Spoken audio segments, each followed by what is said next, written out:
Hello friends, स्वागत है हमारे यूट्यूब चैनल में आपका। एसएससी कांस्टेबल जीडी में हमारे साथी जो ज्वाइन कर लिए हैं उनका एक बहुत बड़ा डाउट है कि मैं दूसरी सर्विस में सेलेक्ट हो जाता हूं, दूसरी वर्दी में पा लेता हूं या सीएपीएफ सब इंस्पेक्टर में सेलेक्ट हो जाता हूं तो क्या मुझे यहां से छोड़ देंगे।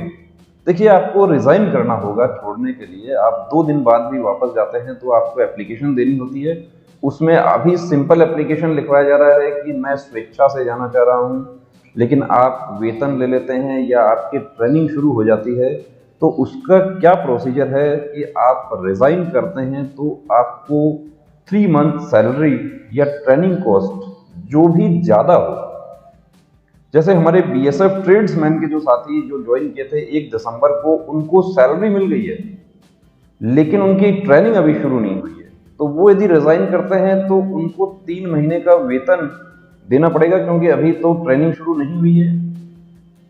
अब रेजिग्नेशन जो है वो देखिए 2 प्रकार के रेजिग्नेशन है। एक तो ऑर्डिनरी रेजिग्नेशन है, दूसरा है टेक्निकल रेजिग्नेशन। तो ऑर्डिनरी रेजिग्नेशन क्या है? ऑर्डिनरी रेजिग्नेशन है कि आप सिंपली वहां से रिजाइन देके आप चले जाएंगे घर। ये जो आपने सर्विस जो किया इसका कोई बेनिफिट आपको नहीं मिलेगा। अब रिजाइन देखिए 2 तरह के लोग रिजाइन कर रहे हैं। एक तो वो हैं जो मुझे करना ही नहीं है, उनके लिए हम अलग से बात कर चुके हैं। एक हमारे साथी वो हैं जैसे बीएसएफ में कांस्टेबल ज्वाइन किया है एसएससी जीडी के माध्यम से, और अभी BSF radio operator radio mechanic की जो भर्ती हुई है उसमें वो हमारे साथी सेलेक्ट हो गए। तो सेलेक्ट हो गए तो उन्होंने क्या किया कि दूसरे दिन ही वहां एप्लीकेशन दे दिया कि मैं स्वेच्छा से जाना चाहता हूं। देखिए, स्वेच्छा से जाने की जरूरत नहीं है आपको, आपका टेक्निकल रेजिग्नेशन हो जाएगा क्योंकि आप सेम महकमे में, सेम फोर्स में या सेंट्रल गवर्नमेंट का दूसरे महकमे में भी आप जा सकते हैं, लेकिन वो जो आपका जॉब है वो उससे बड़ा होना चाहिए, मतलब कि उससे आपका रैंक स्ट्रक्चर जो है वो ऊपर होना चाहिए। क्योंकि सेम के लिए आपको हो सकता है कि टेक्निकली जो है परमिशन नहीं मिलता है। जो हमारे साथी बीएसएफ ट्रेड्समैन में थे उनमें काफी कैंडिडेट ऐसे थे जो एसएससी जीडी का उन्होंने एग्जाम दे रखा था, उनका मेडिकल वगैरह सब कुछ ऑलरेडी फिट था। तो उनको हमने एडवाइस किया था कि आप ज्वाइन करते हैं, ज्वाइन करते समय आप एक एप्लीकेशन ये भी लिख दीजिए, अपने डॉक्यूमेंट्स के साथ में जमा करवा दीजिए कि मैंने एसएससी कांस्टेबल जीडी का एग्जाम दिया है। अब उसमें कुछ साथी जिन्होंने ये एप्लीकेशन दिया था उनका वो रेजिग्नेशन जो है वो टेक्निकल रेजिग्नेशन शामिल हो गया, टेक्निकल रेजिग्नेशन मान्य हो गया। वो बीएसएफ में ट्रेड्समैन थे, 1 दिसंबर से ज्वाइन किया था। अब बीएसएफ में ही वो कांस्टेबल हो गए एसएससी जीडी के माध्यम से। तो उनको ना तो किसी प्रकार का ट्रेनिंग चार्ज उनको पे करना पड़ा, ना वेतन उनको पे करना पड़ा। उनका सीनियोरिटी जो है, सर्विस जो है, उनकी जो एनपीएस वगैरह जो है उस बेनिफिट के लिए उनकी सर्विस कब से काउंट होगी? 1 दिसंबर से काउंट होगी। अब जो रेडियो ऑपरेटर रेडियो मैकेनिक में जो साथी हमारे सेलेक्ट हुए वो छोड़ के तुरंत ही आ गए, वहां से छोड़ने की जरूरत नहीं थी। आप एक एप्लीकेशन दे देते अपने डॉक्यूमेंट्स के साथ में कि मैंने एग्जाम दिया हुआ है, क्योंकि जब आप ज्वाइन करते हैं उसके बाद यदि आप कोई भी एग्जाम देंगे तो आपको अपने महकमे को सूचित करना होगा। आपके जो हेड हैं आपके यूनिट में आपको कमांडेंट को आपको एप्लीकेशन देनी होगी कि मैं ये एग्जाम देना चाहता हूं। बिना एप्लीकेशन दिए आप यदि सेलेक्ट हो जाते हैं तो फिर आपका टेक्निकल रेजिग्नेशन नहीं हो सकता। आप सीएपीएफ सब इंस्पेक्टर का आपको एग्जाम देना है, सहायक कमांडेंट का आपको एग्जाम देना है। हमारे जो साथी ग्रेजुएट हैं, अभी यूपीएससी सहायक कमांडेंट की वैकेंसी आ गई है।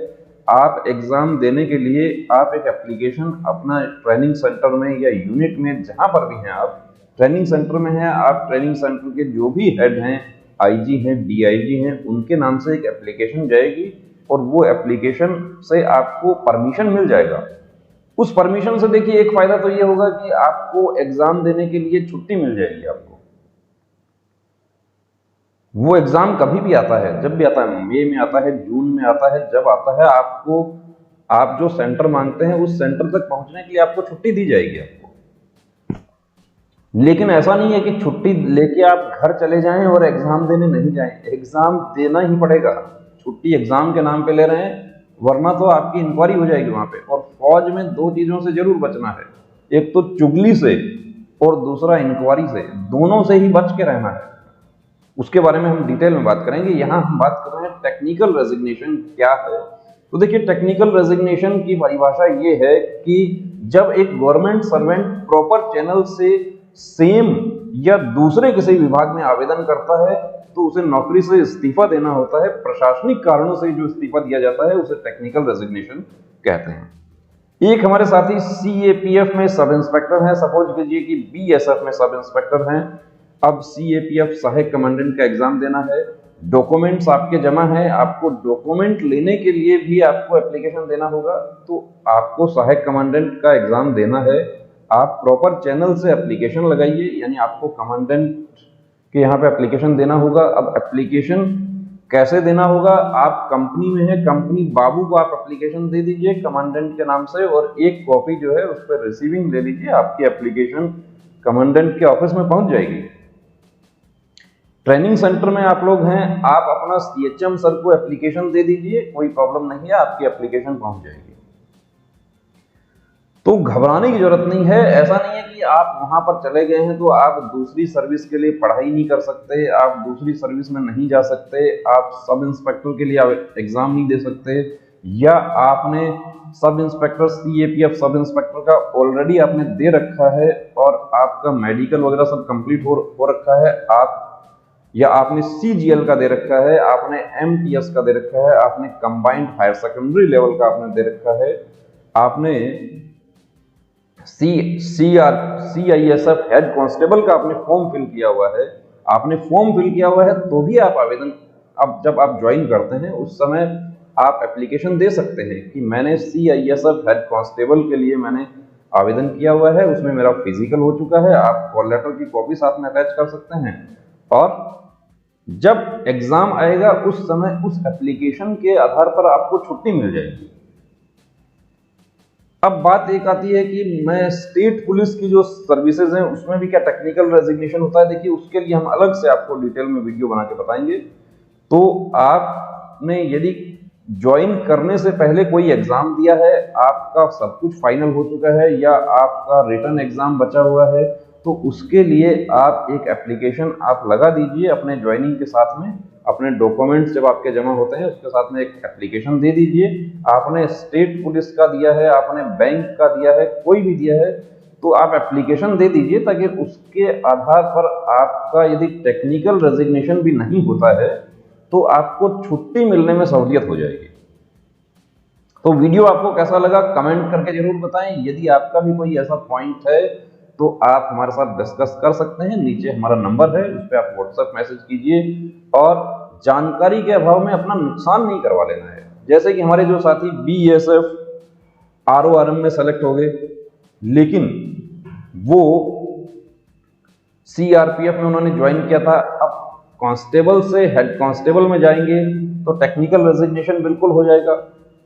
CRPF में ज्वाइन करने से पहले उन्होंने एग्जाम दिया था, सब कुछ किया था, ज्वाइन करने के बाद में फाइनल रिजल्ट आ गया।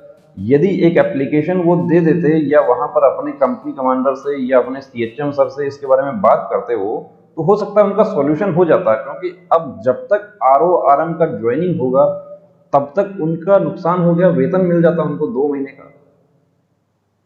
तो ये सब चीजें ऐसी हैं कि जो आपको जानकारी नहीं होती उसमें आपका नुकसान होता है कहीं ना कहीं। तो ऐसा नहीं करना कि जानकारी के अभाव में जैसे कोई अनफिट हो गया, कोई टेक्निकल रेजिग्नेशन हो सकता था वो नहीं हुआ, 6 महीने की जो सीनियोरिटी है वो खराब हो जाएगी। BSF ट्रेड्समैन में भी कुछ हमारे साथी ऐसे थे कि जिन्होंने महकमे में नहीं बताया कि मैं SSC GD में सेलेक्ट हो गया हूं और नॉर्मल रेजिग्नेशन किया, पैसा पे करके रिजाइन किया उन्होंने। यदि वहां पर बात करते, अपने कंपनी कमांडर से बात करते, अपने CHM से बात करते, अपने यहाँ पे हेड क्लर्क जो होते हैं उनसे बात करते तो उनका सॉल्यूशन हो जाता। तो ऐसा नहीं करना है। यदि कोई प्रॉब्लम आपको लगती है तो आप हमें बता सकते हैं, हम पूरी तरीके से आपको एडवाइस करेंगे। जय हिंद।